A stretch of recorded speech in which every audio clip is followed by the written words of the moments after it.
Hi friends, Dr. Nancy Trimbley putting the power and knowledge of your health back in your hands. Subscribe, click below before I forget to say so.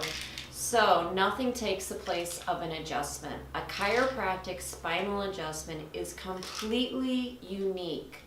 When you have a chiropractic spinal adjustment, it removes the interference on the nerve system from your brain to your body and from your body to your brain.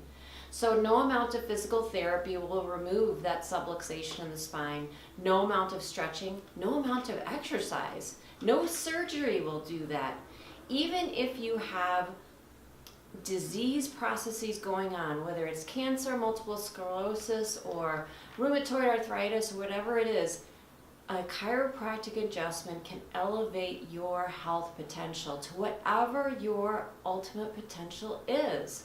So no amount of CBD oil, vitamin supplements, homeopathic remedies, medications, no matter what, prescription over the counter, no amount of acupuncture, no amount of ice or heat or TENS unit or whatever it is will replace the chiropractic adjustment.